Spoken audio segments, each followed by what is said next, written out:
drip.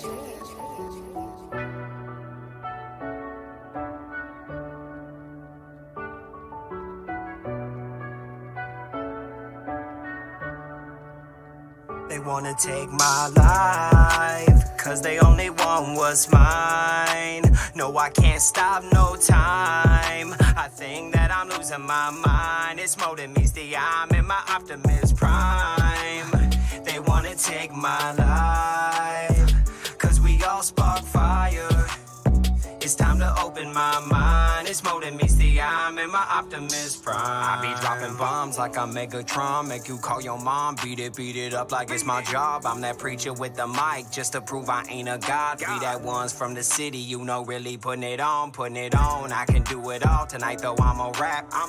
Once you give me the mic, there ain't no getting it back.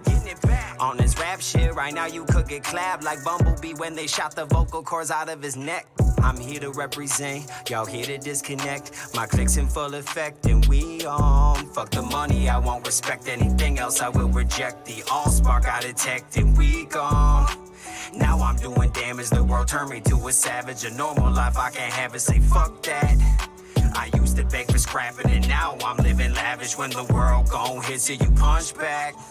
I'm married to the game, and I don't even need these thoughts. I'm at war with Decepticons and Autobots. Alexander Hamilton, I will not throw away my shot. Just give me the all-spark and watch me turn it up a notch. Life, cause they only want what's mine. No, I can't stop no time. I think that I'm losing my mind. It's more than meets the eye, I'm in my optimist prime.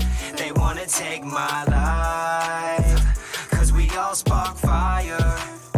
It's time to open my mind. It's more than meets the eye, I'm in my optimist prime.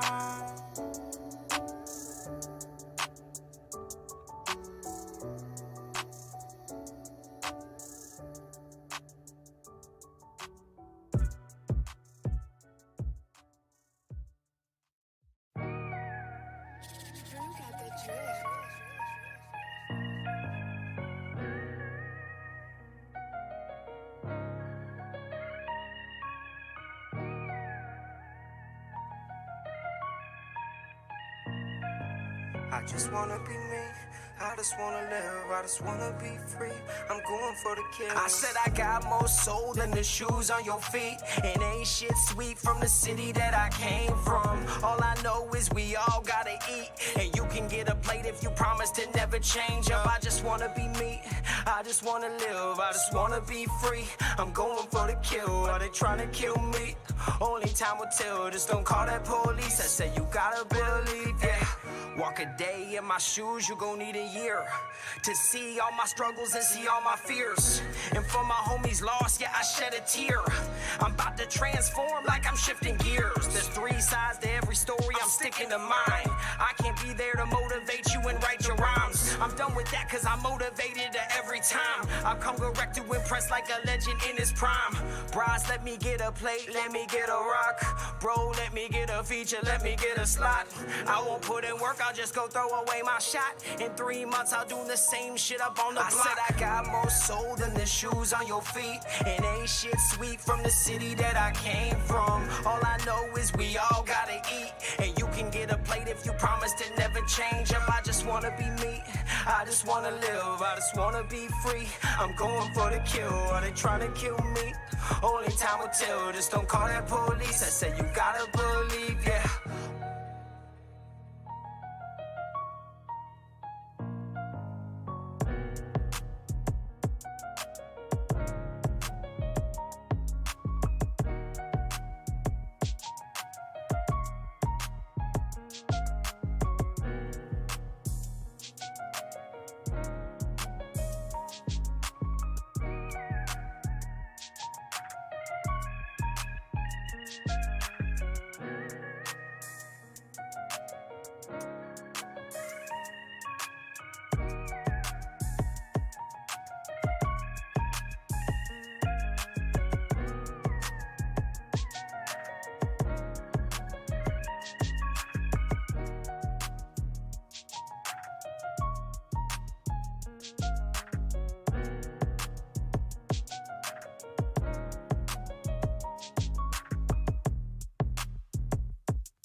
another one, yo.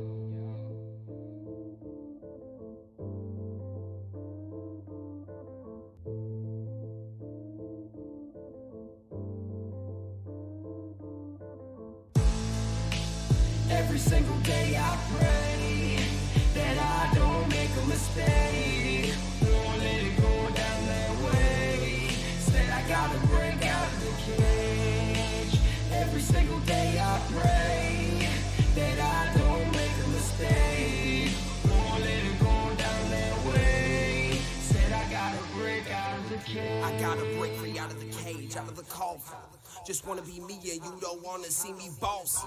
Do this with ease, just getting my point across. And I'm astonished with the lies that you're believing you're a lost one. Put me in a cage, put me in a race, nothing's changed. This is just another hit to put up on your resume. I do this with no hesitation, I'm the dagger with an operation. Put me in those situations, these rap bitches get humiliated. I'm on, from the OG and we gone. I see through all the lies and I'm here to tell you wrong. You don't keep it real for what you say in your songs. And if I die today, they tell you that I put on. It's the OG, you know me, 60 bars and they mad high. Keep the crowd and I ain't never just a crack rock. This is the anthem for the city, you a mascot. I run it back like Elliot off the handoff. Yeah. Every single day I pray that I don't make a mistake. Won't let it go down that way. Instead I gotta break out of the cage. Every single day I pray that I don't make a mistake.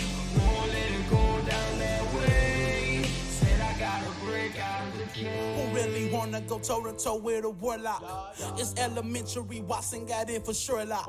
My pen so evil, I'm talking Rita and Zordon. I turn to Superman whenever they record on.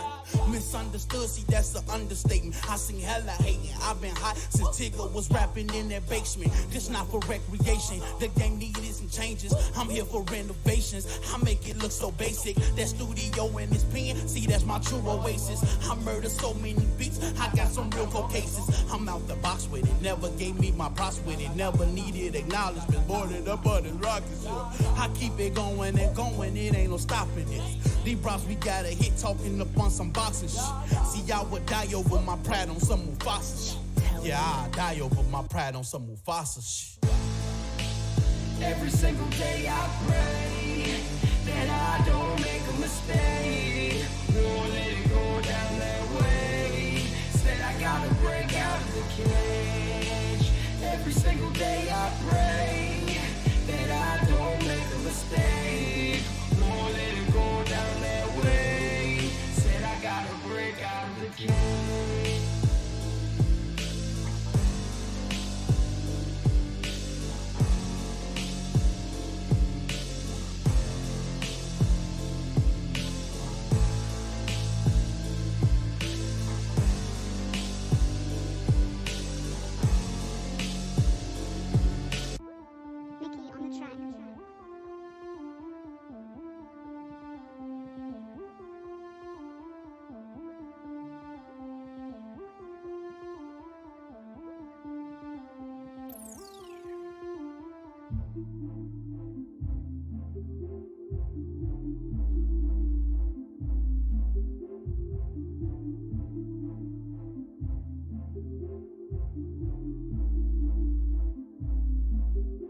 I hope you down to ride, or down to ride, cause it's going down tonight, or down tonight. I see the painted lies right in your eyes. I think it's going down tonight, or down tonight, yeah. Can you dig it? She ride like a Civic, I gave it a commitment. Put in the work and I gave her my vision. You got yourself a good life and this is how you live it. What?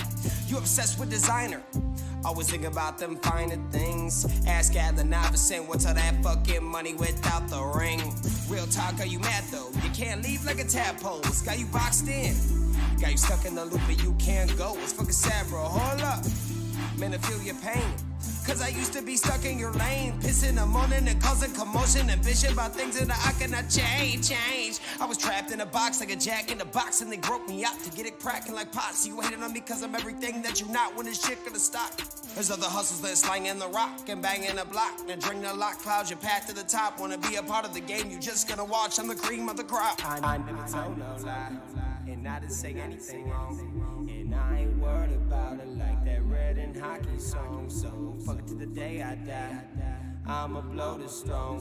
And you mad we getting high, but bitch, we didn't do anything wrong. I hope you down to ride, or down to ride, cause it's going down tonight, or down tonight.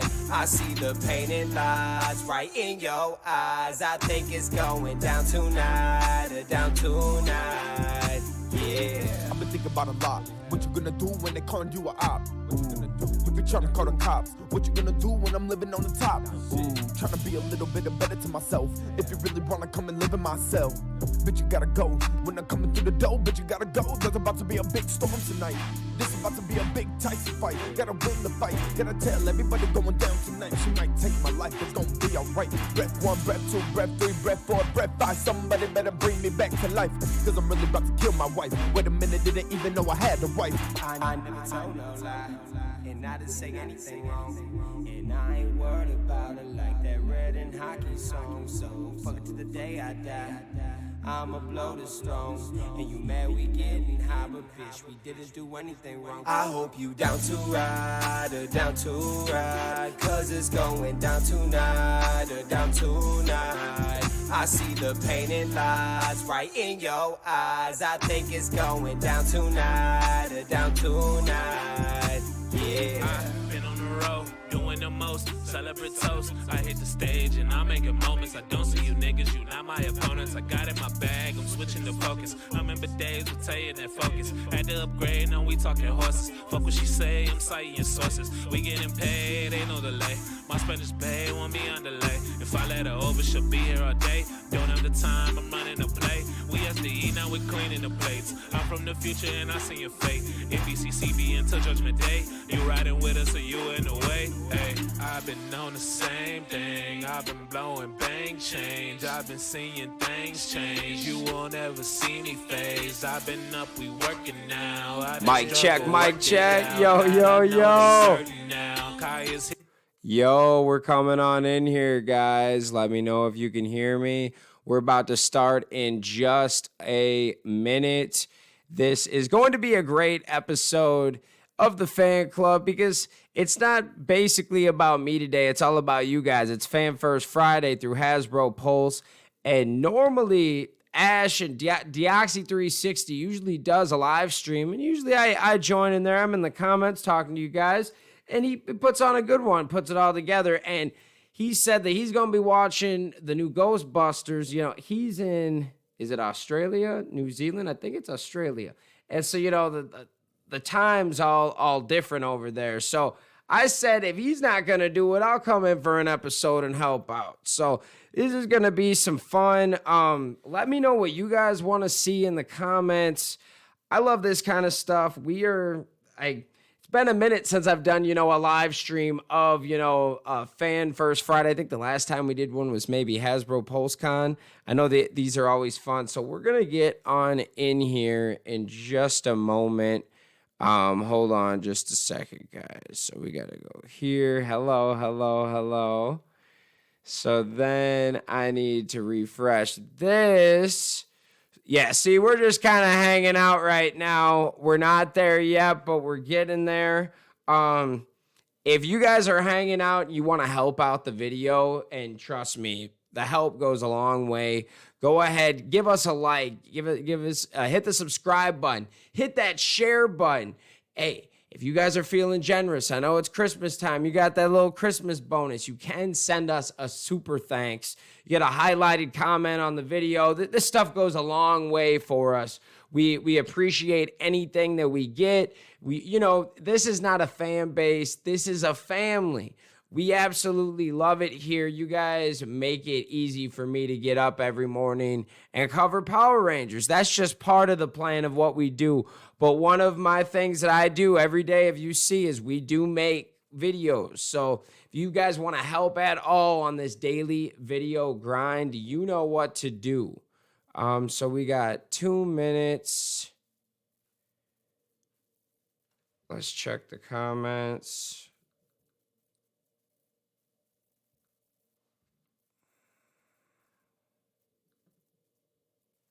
All right, so let's turn our phone on silent, but still keep, yep. So we got we got a few people watching. Heck yeah. All right, guys, what do you want to see today? We have a picture of a Megazord. So obviously there's going to be something big. There's going to be something with the comics today. This should be a great day for Power Rangers. Let me... Nope, not yet. They're not live yet. But shout out Hasbro Pulse, because they've been doing these live events and these fun little things on their page that get people to come on in here and subscribe. I have seen them in the past, past couple years, they went from basically having nothing to something real quick. They're approaching 100,000 subscribers, and honestly, they're like a lot of their content, it's simple content. Sometimes they're posting episodes. Sometimes they're posting exclusive little Fan First Fridays or Hasbro Pulse Con, all those kind of things. And people subscribe because they want to keep their eye on this stuff. Okay, it's time. Are you live yet? No. Oh, here we are. Here we are. But through a really convoluted series of events, Let's go. I don't have to go into it here, but that's how I became the basis for the Colossus of Rhodes. Colossal. Kinda. Wow, and I thought I had a crazy spring break. Jordan, it's December. December 10th, kind of. Wait, the December 10th that we're all supposed to be hosting a Fan First Friday on? Kind of. It's really December 1st, isn't it? Right, we're pre-taping. Yeah. So, kind of. Wait, I don't have a... What? Wait a second. You're not teenagers? Look even away. Gray hair, creaking joints, general dislike of the youth. Got the attitude, though. Joe, what happened to your head? Oh, this? I got a new webcam. But listen, we don't have a ton of time. I need somebody to actually host this thing. Is this the one about the... Nope, can't talk about that yet. What is this, guys? Come on, guys. No, not yet. I don't even know what I was gonna say. I don't need to know. It's not that. Now, tell everyone about Zord Ascension Project and Red Ecliptor. Ready, Clipto. What, Sam? You kind of left Red Ecliptor back at the hallway diner? Oh, that's all? No problem. They said Red Ecliptor. Ooh. You good? That looks fire. Good. Very Make me nice, proud, Rangers. guys. Thanks, Joe. Thanks, Joe. Thanks, Joe. I guess we should intro ourselves. Yeah. I'm Sam. I'm the lead brand writer on Power Rangers and some other brands around Hasbro. You may remember me from such PulseCons as PulseCon 2020 and such Fan First Fridays as Is Sam Old Enough to Play with G.I. Joes, which is hilarious because I was told I was too old for Power Rangers in 1993. You're not salty about it at all, are you? Not in any way, no. I'm Jarrett. I'm senior designer for brand creative for Power Rangers, Ghostbusters. Yo, let's and check a few the other chat. brands.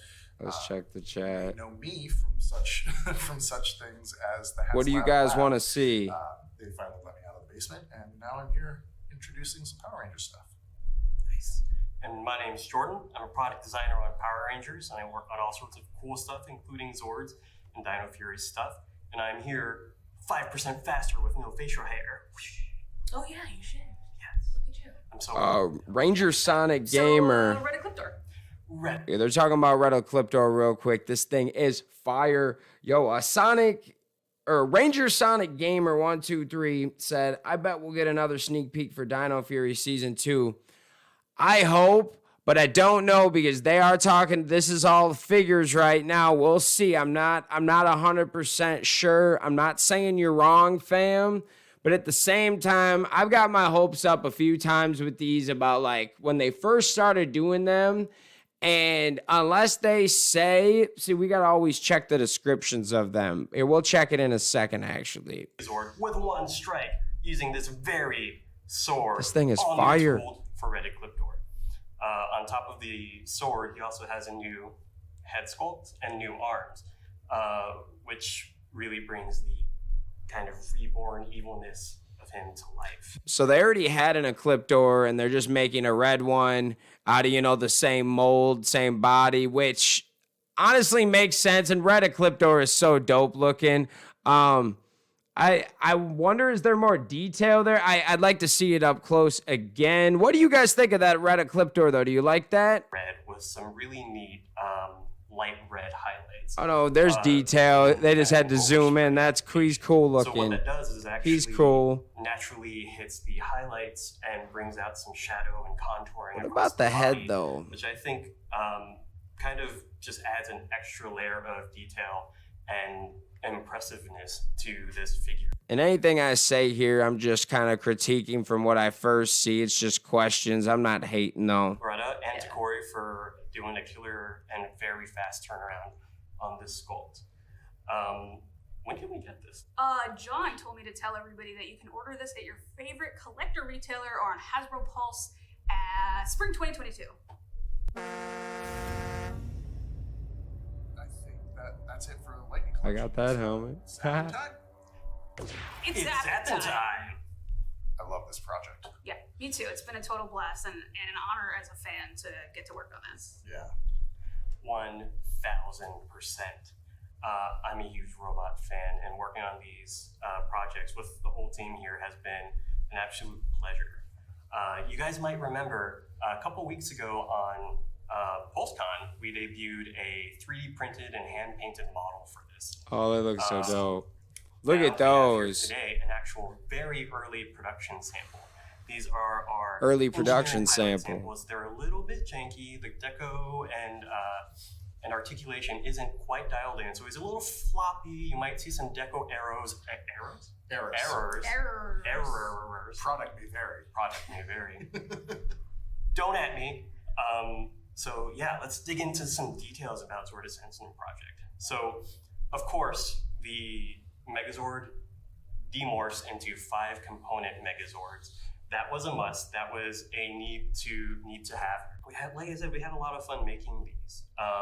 Each Zord has a little bit of articulation, things that can move. They look so basic dope, Zord man. Because one of the things that kind of frustrated me a little bit as a kid was how all of the Don't you hate, like, after they already came out with a few models, you know, Bandai's came out their Legacy, then, you know, they came out with their own, like, last year, and it was just a cheap model, but now this is the premium, dog. This is nice. I really like this one. I know you want to listen to them, too, but, geez, they're really coming hard with Mighty Morphin, but part of me wishes they would have had this a year ago or 2 years ago, because I would have really loved me one of these over this cheap one. But at the same time, the cheap one was only like $40 or $45 or something like that. So I bet this baby's like $90. Playing with toys on camera? It's a great job. It's a great job. It's not bad. But jumping back to the detail real quick, we had actually a lot of help with that. Making a Megazord, really making any toy requires a whole village or a whole mini city of people helping behind the scenes. But I want to give a couple shout outs to some people that really helped bring this project to life. Looks The so overall dope. aesthetic and design proportions were heavily worked on by two very talented artists that Hasbro works with as freelancers, Ken Christensen and I worked that Emiliano out. Santa Lucia. They did a great job diving into the details with this thing. And together with me and our really talented designer, Locke, in Hong Kong, we had 4 designers working on making sure this thing looked awesome. Four So that's designers. 4 on it. designers focused on the aesthetics. Of course it looks dope. 4 designers? Jeez. On top of that, we had some help on engineering. Well, big shout out to Rosalie in Rhode Island, and then our 2 engineers, Matthew and Henry in Hong Kong, to help make sure that this all works really nicely together, because there's a ton of moving parts. Yeah, I didn't mean to run all over your shout-outs, but these are based on the early concept art, right? Yeah, so we looked at a lot of the Sentai reference books early on, and what was really striking about those is that you see these giant, just amazingly like designed and proportioned heavy robots that are so inspiring. And you can see, like, back in those days they used markers and pen and ink to illustrate the early concept art, and you can just see the mark of the artist. And seeing that level of surface detail get translated onto the TV screen is one thing, but seeing it translated into a product is another. And I think that trying to bring the surface detail to life with all these little bits and loops is was something that we really tried to do. I like that. They said they tried to really, look at the show and really give you every little small crevice detail in there and make it dope. I like this. This is dope, man. What do you guys think about this? I know everyone's going to be like, oh, it's Mighty Morphin again, but this is like a super premium. Like, I love it. And it's going to sell. It's going to be worth some money. You keep it in the box. And look at that. That's a cool little concept. You can put the Rangers actually in there. Oh, man. Little Billy. Yeah. Wow. Check that out.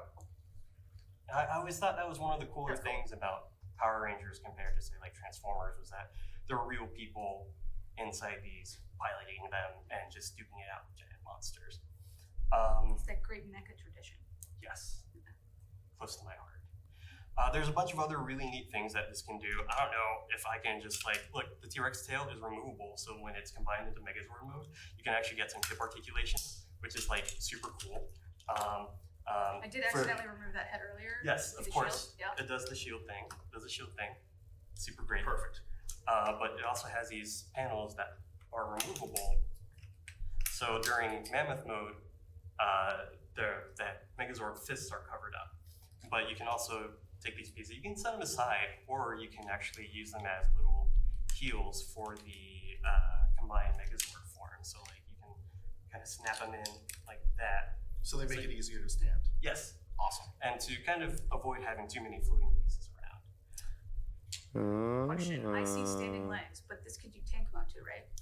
100%. Interesting. Yes, this, of course, does tank mode. What about those hands? Oh, yeah. So, actually, thank you for handing me that nice segue. It does come with 2 open expressive hands. Something that's interesting about the hands is one of the details and motifs that we added in as a surface level detail is the Megazord M. So you see them, it's most iconic on the shoulder pads, right? This big M shape you see on the Mammoth, and for Mammoth too. So basically what they're telling me, guys, is this is not a kid's toy. Look at all these little hands, all these little figures, and I know it says product not final, but this is to give you an idea. This is look at that sword. Holy crap. That's fire. What is that? What? That's the dopest power sword I've ever seen. Come with a Megazord pack. Usually it's just a plastic, just all silver with barely any articulation, One of the cool things about this is that it's the Zord Ascension project, not just the Megazord Ascension project. So I think that quite expands our scope for the what Zord Ascension.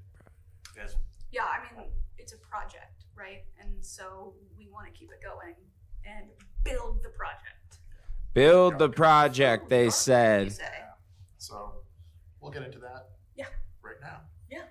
Build it. So what, we got a Thunder Zord? What are we doing? Zord Ascension project was more than just the product. We wanted to really build a world around it. Yeah, it's almost like it ascends the project of the sword we're focusing on. Is that what you named it that? No, I named it that because it sounds cool. It does sound cool. Yeah. Zap. Zap. And it's, you get zap out of it too. Which It's got a really nice I think Come it's also on, cool what as are you we? want it. What is it? Yeah, it definitely is. Yeah, I'm just being impatient. Just being a dick. Yeah. We put a lot of thought into how the Zord Ascension project would work. Right? What is a Zord Ascension project?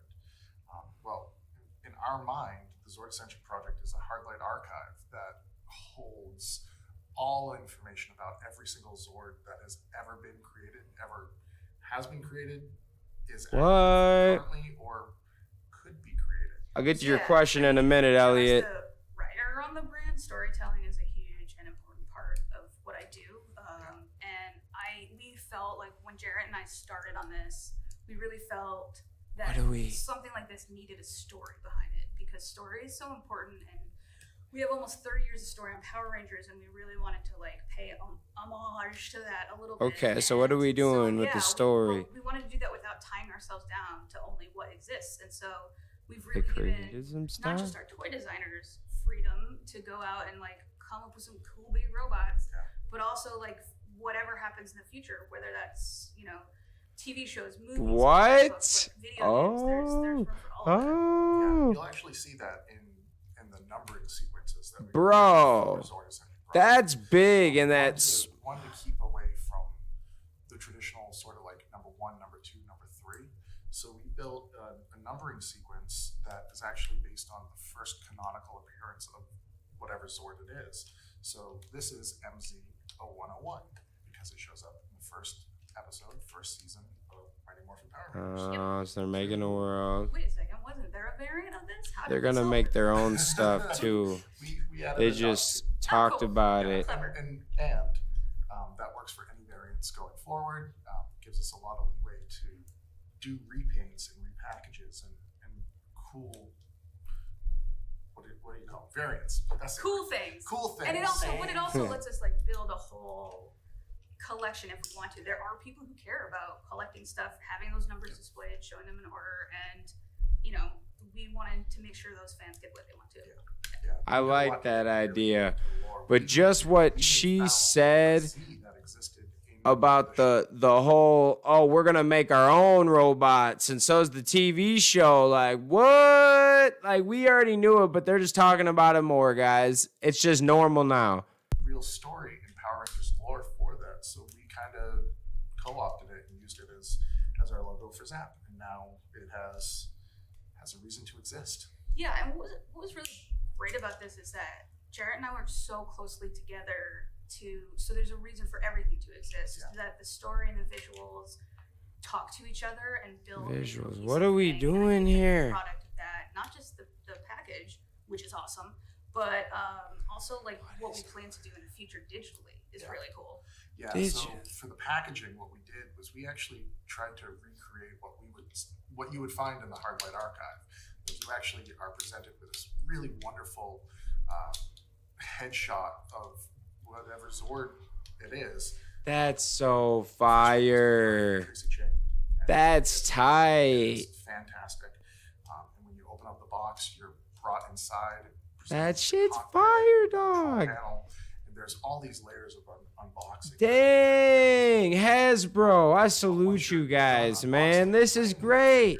We're working with a bunch of teams here at Hasbro to create a actual sort of version of the Hardlight archive. We're bringing it to the web. The World Wide Web? The World Wide Web. Wow. Yeah, it's pretty fantastic. And this web page that we're building will actually be a repository of all sorts of information about the Zords, the Megazords, their battles, give you a bunch of downloadable content and some other stuff that we're working really hard on. Yeah. I mean, we don't want to give too much of it away because we're still kind of deciding what cool stuff we want to put there. But yeah, the plan is to really have this like be an experience beyond your normal kind of toy collector experience. Not that there's anything wrong with your normal toy collector experience, but we're Power Rangers and this is Zord Ascension project. We wanted to kill it. So that's kind of a dive into the story. Yeah, it's pretty much a dive into the story, isn't it? Yeah. I love it. Do you want to see what the packaging kind of looks like? Is a work in progress? Boy, howdy do I. Cool. All right, so just so everybody knows, these are super early. We call them pilots. These are test prints that we do to make sure everything looks right. So some of the graphics aren't finished, some of the graphics aren't right. So like pilots of TV shows. Yeah, exactly. But we really want to show it to you because there's some really cool stuff going on here. So, without further ado, this is what the outside of the box looks like. You can see there's a whole bunch of premium execution on here. We did. What do they call this part that sticks out? That is called an emboss. It is embossed. So we did a whole bunch of really cool embossing. We did a bunch of what they call sculptural emboss, which gives different layers to different bits of the embossing. Tons of spot glosses, tons of textures, things that make this look really, really, really premium. And can't forget the super dope illustration. Yeah, that's really cool. So this is just a real quick treat. We don't want to give everything away because it's part of the fun. Yeah, and there's a lot in there to discover, I think, because we wanted to make it a cool experience because we like cool experiences when we unbox the cool toys we bring home. So we wanted to give that to the fans. Yeah, we're just scratching the surface with this little preview. We've got tons more to show you. That's really involved everything from the Hardlight Archive story to the amazing sculptural elements to the package and how it all ties into bringing into focus the awesomeness of Megazords. Like, we don't normally do that, do we? No, but we should. Anyway, did John tell you how we can get one of these immediately? They're not just giving them to us. All right. Now they're just talking for a second. So first, Elliot, I got your question. What is your favorite episode of Power Rangers Dino Fury Season 1? It's probably episode 14 or episode 21. They were just amazing. Oh, we got some new stuff. Introduce the Boom Comics panel. Boom Comics. Yeah, forgot about that. Yep, so now we're going to throw it to Irv, and he's going to talk to our team at Boom Comics. Cool. So that's a wrap. And just to finish out, we have to say it. Say what? May the power protect you. All. Yeah. No. Forever. Okay, and that's it. Thank you, Sam. Whoa, that Zord Ascension project, it looks legit. I love it. I love the detail that you have in the packaging. I cannot wait to get my hands on it and start combining the Zords. Well done to the whole team. What do we got behind pretty him? amazing, I must got say. some games. Anyway, hello Ranger Nation. I am Irvin and I lead the Power Rangers franchise here at Hasbro. But you won't hear me babbling all day today because I have some friends with me. We are here today to talk comic books. Yeah, there we are. This is what I'm here for all right, today. First, we have This is what we're here Daphna for. Plevan. Welcome to the panel today. Thanks for joining us. Thanks for having me. Of course. Daphna, do you want to tell our fans what do you do at Boom Studios? Yeah. So my name's Daphna. I'm a senior editor at Boom Studios. I have been working on the Power Ranger books since the beginning, since issue 0. And I have been completely absorbing all the fun canon and the canon that Boom has had the liberty to make. And I've been definitely excited as both a reader and a fan to see what has been developing. Of course, I have a front row seat and maybe a cattle prod because I get to ask the writers and very leading questions. So what are you going to do with Billy next? I love it. Well, thank you. Thank you very much. I really appreciate, the fascinating stories that you guys write and all the lore that you're building for our brand. So definitely, thank you so much. I really appreciate all the great work that you guys are doing and the fans are loving as well. Next, we have Ryan Parrott. Ryan, I think you're a veteran of Fun First Fridays now. I think I'm going to set a desk for you here at Hasbro. So right now, they're just announcing everybody. I thought I'd take a second to just kind of, say what's up. Anyone new popping in? Yo, we're watching a live stream together of Fan First Friday of the Power Rangers. It's a great time. We kind of get together as a group, analyze it, talk as a crew instead of dropping in there with, with everybody else. This is kind of a smaller little crew thing. I mean, if we can get some numbers out, we can get it to 20, 30, 40 people watching. I'll appreciate it. But come hang out. And if you guys want to go to the Hasbro Pulse one too, go ahead, check it out, come back. I don't know that I loved just the Zord. I thought we were gonna get more. Like the way they were making it seem like they were talking about we're gonna make a whole world. I'm thinking what else we got? That does make me think we probably got a Thunder the Thunder Megazord coming soon. I'm hoping some Zeo action coming at some point. You know, they'll probably give us like all of the Mighty Morphin Megazords first, and then give us some Zeo, and then we'll see after that, even though I've always wanted like a new Turbo Megazord, or like the upgraded one, the Rescue Megazord. That one would be so dope. But okay, let's listen. That art, I'm loving it. Wow, sweet. Woo! Ryan, I'm gonna give it to you. Like, let's dive into the Altarian War. Look at that. Yeah, that's the last year and a half of my life, sort of. Yeah. So yeah, just sort of catch people up if you don't know what's going on. So over the last year, we had a run called the Unlimited Power Run, which was following sort of the Mighty Morphin Power Rangers and the Omega Rangers. And the idea was to sort of create we thought would be two stories, right? In Mighty Morphin, we were following the Power Rangers that we know, the Tommy-led team with the Stone Canyon Trio, as they were sort of dealing with a brand new Green Ranger and sort of digging into sort of Zordon's past on Eltar. And at the same time, we were following the Omega Rangers as they were dealing with sort of like a new threat and a mystery with something called the Imperials. And what we wanted to do over that year was to build up to the idea that you would following two different storylines, but they were actually one storyline. So right around the end of that, we discovered that the Altarians have actually sort of been corrupted and become sort of an empire and sort of flipped away from what they originally were intended to be, and are actually using the Imperials. So that if we were looking at this as like one giant movie, it was basically sort of like Act 1 and Act 2. And now that we're in the Altarian War, that's sort of Act 3 of the movie. And it's just crazy action. And now all the cards are on the table. And so and I think I blew everything up in the last issue. And when I say everything, I think I blew everything up, which Daphne always loves that I do, which is great. It's like, hey, is that something people like? Let's get rid of that. And basically we're at sort of the low point. And in order for the Rangers to sort of pull it out, they're going to have to look in the mirror and make some hard choices. And as you're looking on the screen right now, you can probably see what we're about to see. The biggest one is sort of watch Zordon's transformation. And for the first time, Zordon is sort of out there in the fight with the Power Rangers, which was actually fire. Of this run was to actually get him out there and fighting with them.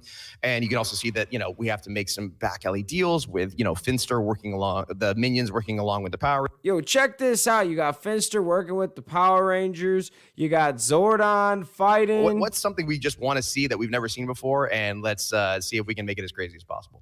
No, it's super cool. And talking about setting it up, I really like how you set up the relationships between Zordon, Zardoz, and Zofram, which I find fascinating. Do you want to tell us a little bit more about that, and how it came to be, and how did you want to evolve it? Yeah, I mean, when we first sat down, when Daphne and I first sat down and started figuring out what we wanted this story to be about, I think the first thing we said was like, let's get into Zordon. We've talked a lot about the Rangers, but like, we've never really, I don't even think we've actually ever been to Eltar until the comic books. So that was really fun.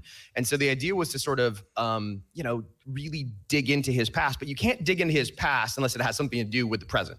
So which is where the Altarian War came from. So the idea, and also they're called Zofram, Zordon, and Zardoz. So I'm the 3 Z's. I'm going to mess it up about 10 times. I'll do my best. So the idea was, when we pitched it, I was like, I want to tell sort of a Shakespearean story. And so I basically did Othello. Like I was like thinking of it as this idea of sort of like, Zofram and Zardoz were these 2 close friends, warriors in battle, brothers in arms. And then this young upstart Zordon steps in. And when he does, it sort of shakes that relationship. And Zofram sees something in Zordon, like a part of himself, and the jealousy that builds up as artist sort of breaks the whole thing apart. I mean, that was one of the things we talked about, which would be so fun, was let's see Zordon. This actually came out of a design. I'm breaking free here, but like this came out of a design when we were looking at that design right there. Dan drew Zordon younger than I think I expected. And I was like, oh, he's the same age as the Power Rangers. I've never seen that. Let's do that. And that's when the whole thing, because I think in the original intention, he was actually sort of already in charge. And then when we saw the drawing, it flipped everything and it made it a much more interesting dynamic. So yeah, it was, and I think the fun about it is just sort of seeing him before he was this wise, all-knowing character, and sort of seeing him make some of the similar mistakes. And also like the fun of anything is like create 3 friends and then see how if they had stayed friends, everything would have been great. But when they become, your friends can become your worst enemies. It was a really cool process. At the beginning, Zordon was sort of leading to, he was a leader in the past as he is in the present. And when that design came in, I had forced Ryan to write all of the flashbacks as one story. The flashbacks that have been opening each of our issues of Mighty Morphin in part because I got addicted to that structure when Ryan was writing Go Go Power Rangers. I loved how it let us step outside of the immediate narrative and go deeper into these characters, because so much of Power Rangers is in the moment, in the fight. And I kind of was greedy. It's like, can we do this in Mighty Morphin, please? And so Ryan, I forced poor Ryan to write the whole story so we could get it approved by Hasbro, because we had some other big asks, like maybe who Zofram is. It's not a spoiler anymore, it's Zed. And through the course of writing that, when those designs came in, Ryan's like, Daphna, I know I hate it when you give me notes and you make me rewrite, but I want to rewrite. And I was like, yes, Ryan, absolutely. And the story, I think, is so much stronger for it, in part because exactly what Ryan's talking about. It gave us this into Zordon, that's so simple when you think about it. Who was Zordon at the Power Rangers age? When was he kind of Mighty Morphin teen? And that really helped clarify the storyline that Ryan had also been building in Mighty Morphin Power Rangers with Billy and the Green Ranger, because it brought Billy and Zordon into a really interesting emotional conflict that couldn't be solved by punching. I will agree with you, definitely, because I think what our fans love so much about these comics is how deep we dive into the characters, right? We understand the why, the how, the who, what motivates them, what motivates their relationship, how do their relationships evolve. And, that's what I personally appreciate so much with the comic books that you guys write. I love seeing you guys working together, bounce ideas off of each other.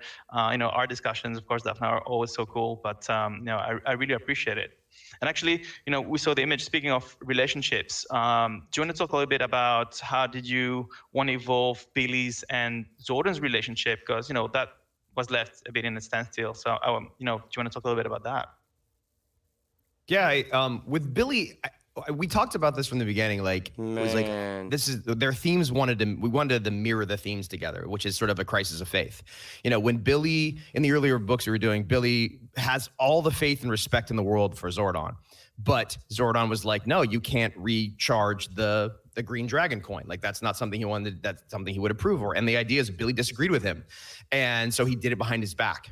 And when he did that, it worked. And ultimately, when Zordon found out about that, he felt betrayed by it and sort of broke their relationship, almost to the point to where Zordon was willing to kick him off the team. But what we liked about that was we knew that with the Eltarian War, we wanted to have Zordon go through the exact same experience with Eltar. Like, he has all the faith and respect in the world for Eltar. It's literally, he goes by Zordon of Eltar. Like, that is his identity. And so what would happen when he found out that the thing that he had all this faith and sort of trust in fell apart, and he started to question their things as well. And so he finds himself in the exact same spot as Billy.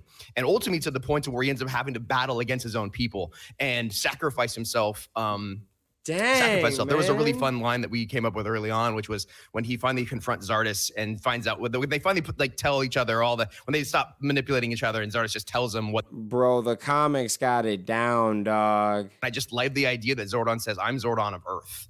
And at that moment, he's sort of he's drawing a line in the sand, and Zardis destroys the containment chamber, and he literally thinks he's dying for Earth, which I thought was really cool. So when we actually see him again, sort of lost in sort of wherever Zordon's head stuff goes, the idea that Billy has to be the one to come and save him and bring him out of that and pull him out of that, which is what you're looking at right here. The idea that Billy is the one who comes to save him after Zordon sort of turned his back on him for the betrayal, just felt like, it was like it's one of those things where like you kind of design it and then slowly the two kind of come together, and like the story just seemed to work really well. Man. There's a moment later on in this issue where Zordon and Billy get to talk, and I was really fun because I got to talk. Like, I think Billy. There's a line earlier on in the books where Zordon says, Aisha says, Billy, you're literally the only contemporary Zordon has on this planet. Like, it's the only person that is an equal. And the idea that they sort of see that for the first time is something we've always wanted to talk about and show. They just fit together really well, those two characters. I love that. For sure. And it's like, it's the first time we're seeing Zordon, kind of like fun. I love that they just gave Zordon and Billy a bond. Like, they never put that really in the show. Man, I love the comics so much. Now, he's in the deep end, and he's kind of like in the action. How did you approach that? I was super aggro and like, we gotta give Zordon legs so we could take him away. And my dark, mean heart is, Eltar shows up and gives him a body, and then like he has to choose between Eltar and Earth, and Eltar takes the suit away. And Ryan had the way better emotionally relevant pitch, which is, what if this is Billy's gift to Zordon? This is something that Billy has been working on, even in the midst of their fight, that even though Zordon and Billy at odds, and Zordon he looks cool though, man. Much more strident in his anger and sense of betrayal. With Billy, there's a part of Billy that, still loves Zordon and still sees him as a parental figure and still cares. And so that the suit is an expression of that enduring care. I was like, I'm tearing up talking about it because I was like, okay, Ryan, you're right. That's the better story. And I think that Billy pulling Zordon out of the ether, bringing him back to himself, both figuratively and literally, is a really beautiful culmination of that. And then, the upside of that is we get a cool Zordon suit where he gets to kick a butt. Kind of looks like Mr. Freeze mixed with like years of a pent-up aggression. Overdrive. It's got to be frustrating to constantly be in the command center yelling at teens to like, turn left, turn right, and now he gets to take control of the wheel, so to speak. And as you can see in those opening pages, he's having a lot of fun. He's in a weird emotional space. He loves Eltar, but he has to fight against it. But you know what? He's got legs. It's, yeah. A little column A, That's could cool, be worse. Dude. I hope they make it that will get worse figure, because though. That's storytelling.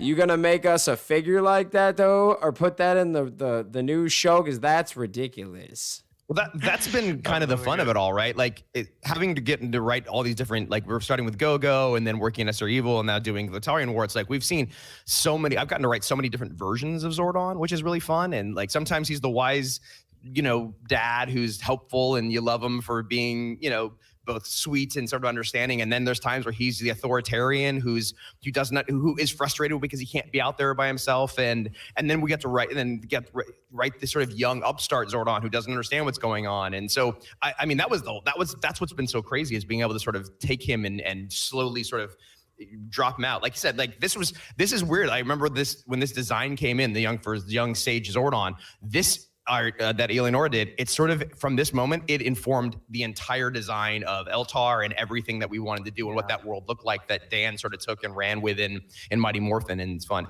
Speaking about building characters, as you just said, Ryan, and talking about Dan Mora's awesome art, let's talk about how the process about creating the characters and the designs, what I like to call the Eltarian 4, because that's how we used to call them.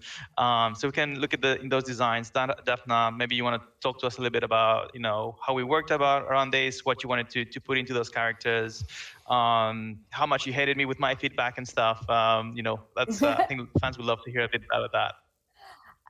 Honestly, it was such a fun experience. So like what I love to do is like poke Ryan until character descriptions fall out, and we send them off to Dan while Ryan works. And what's cool about Dan working on the designs while Ryan writes is that it then sometimes informs the story as well.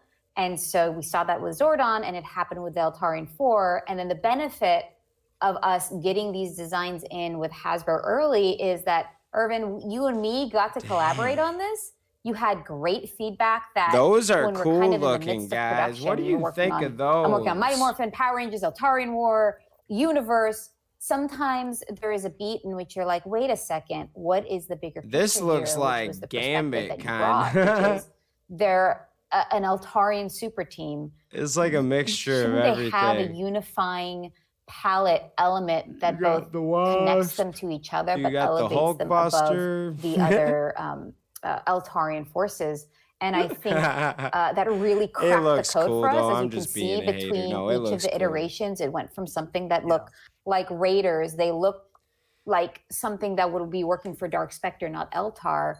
Yeah, Elliot, I've said from the beginning, I wouldn't get your hopes up, dog. If you read the description in the event, like on Facebook, they like made an official event for it, and they didn't say anything about like anything like that. Usually they've been better because I've grilled them a few times for making it seem like they were going to get some show information.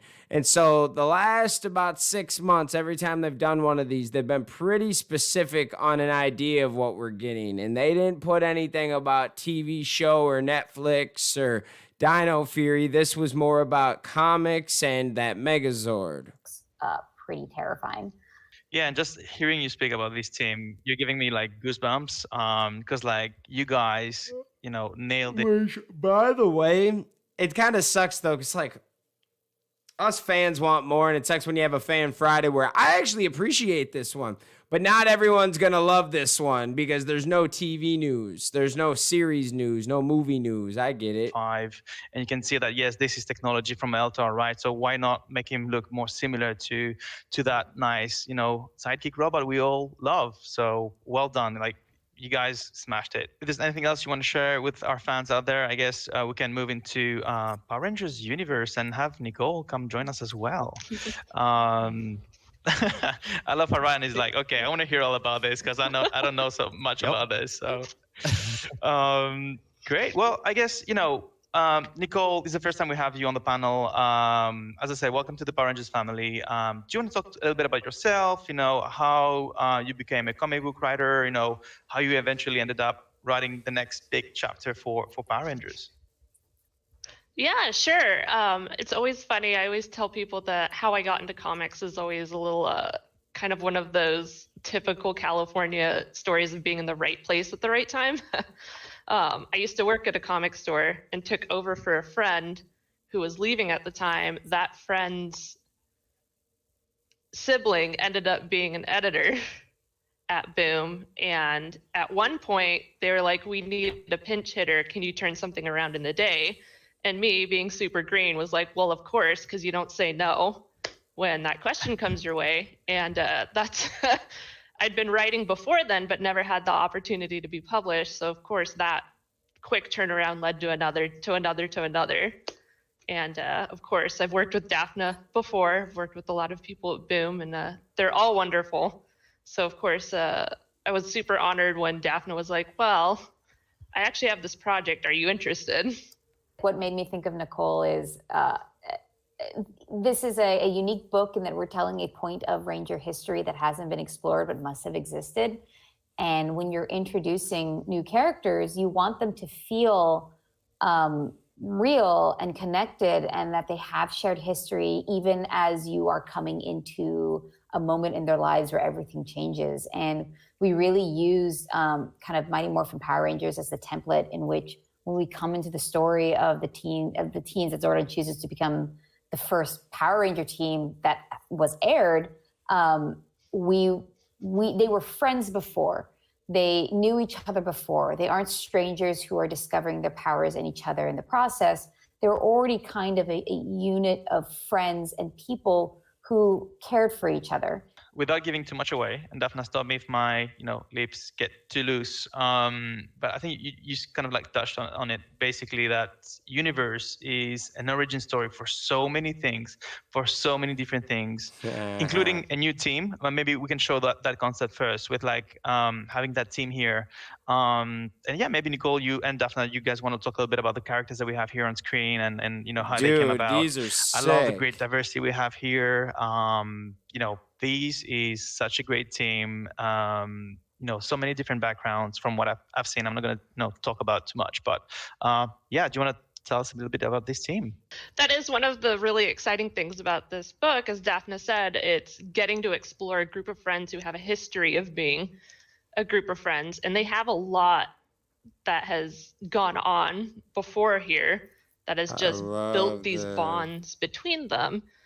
And I think it's kind of safe to say that when we open the book, we're right at the cusp. Look at this Morphonaut, dude. We've been friends for a very long time, but life is just about to start changing. And then something, of course, happens where everything's tested. And that's been super exciting. But each of these characters has been so fun to explore, to get to build, to explore their personalities. I'm not quite sure what exactly I'm allowed to give away, Daphne. Not much. I can give a little bit of context for what everyone was looking at. Our teens are Morphin Master teens. Their parents are studying the grid. As we have set up kind of in our story already, the Morphin Masters at a certain point, which Ryan hinted at in Necessary Evil, ascended into the grid. But that means they were in our universe before that, and we were exploring that moment from when they left our universe and ascended into the grid, and why, and what were they protecting or running from. And the kind of other key thing that's like really apparent here is there's a character that doesn't look like a teen. In fact, the Morphonaut looks very familiar. We wanted to tackle the challenge. We know that the Phantom Ranger is a very important character in the fandom. I'm very curious how you go about it, because he's a very cryptic character, right? So how do you tell the origin story of such a cryptic character? We've never seen his face. We don't know who it is. We've read all these like crazy theories that fans love to write, love to talk about. How do you approach something like that when we're talking about the Phantom Ranger and his origin and all that? We wanted to make sure that we respected the Phantom Ranger's place in the mythos. He is a very important character. He shows up in times of great need. He doesn't say a lot of words. He gets the job done. It is something we really loved exploring. Was it this year? Man, time is a flat circle with the Phantom Ranger answering Zordon's call. He's so lit. And trying I still to like save the OG, Fiona, but Rita's this mother. version, We got a little understanding that cool he must too. have had some interaction with Dark Spectre and what Dark Spectre was going for in the past. And Universe became an opportunity for us to explore that deeper, especially since the Morphin Masters have become more and more important as our story has progressed, and we felt like this was a great opportunity to root the Phantom Ranger in sort of the moment the Morphin Grid became something more than a theory. I can hear you like talk about Power Rangers for hours and hours. I guess let's dive into it, right? Let's look at that great art that the team has worked on, and we'd love to kind of like hear your thoughts as we move from one page to the other. So as you can see, Simone Ragazzoni is an artist that I got to work with since Draken, New Dawn, and Unlimiteds, and I love his eye. I love his approach. He's so good with character work. I love the way this looks, and I knew I needed to get him on board. And Mattia is joining us for colors, and I know a lot of people here are not too impressed today because there isn't a lot of big toy news. And it's comic book news, but some of the stuff that they have been giving us today, I can't lie, it is fire. For the comic books, even if you don't read the comic books, some of these are such good stories, and the stuff they're doing is groundbreaking for Power Rangers that hopefully someday this could get picked up either as an animated series or they use some of these stories in a live action show or movie, because there are some good ones here. Like, look at this. Dude, what is that? Ooh, guess who that character is in the middle? Looks like he made a mistake, buddy. Dark Spectre? Who is that? And he's not going to regret this at all. He's going to be very comfortable with his choices by the end of this, I'm sure. Well done on the light, like the prism, like the white light with the prism and all the colors behind it. I think that's pretty cool. I love it. I mean, I did my best to pace it, but every time I feel like I turn in a script, Simone just comes out with killer layout, and it's just like, oh, it looks even better than I imagined it. So this is one of those pages. It's pretty awesome. I think we have one last one, right? Now we get to meet sort of where we spend most of our story is the Blue Ranger. Ori. As Nicole calls them. Actually, Nicole, why don't you kind of give us a brief introduction to poor, lonely Ori? Sure, of course. Ori is one of our heroes of just the story. They're a little bit more tech-minded, a little bit more scientific. They come from a family that has extensively studied the grid and is heavily involved in Morphin Master technology and grid tech. And they always kind of are having to live up to that family shadow.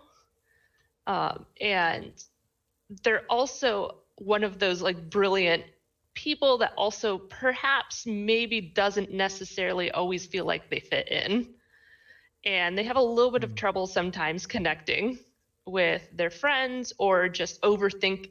For as brilliant as they are, they also tend to maybe overthink things a little bit about assumptions that other people have with them. So it's always nice. I love this opening sequence with them, especially because it's very telling that they're surrounded by tech and machines and pictures, but none of them are necessarily alive except for them.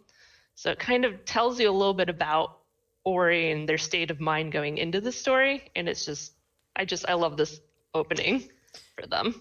Yeah, it's cool. I'm excited to see this comic. It's so refreshing to see a good studio like Boom Studios push out Power Rangers. They've been a top comic ever since they've came out in the top 5 every year. Comics sold. Power Rangers has been up there ever since Boom took over. What was it? Was it 2016, 2017? It's been a while now, and they have been killing it. I absolutely love what they're doing.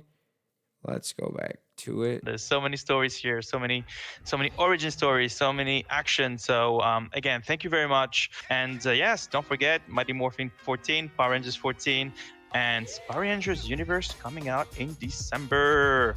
Cannot wait. Thank you for having us. Thanks so much for having me. I'm excited, and it's gonna be a good December. What can I say? Jeez. All right, guys. Well, that's it for that.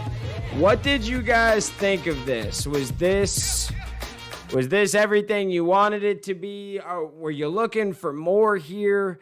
Let me know in the comments. We'll probably do a little breakdown later of what we thought. But, I always got to shout you guys out. We love the fam here. Thank you guys for tuning in, kicking it with me. That's the end of Fan First Friday. But let me know what you guys think in the comments. Y'all have a great day. Peace.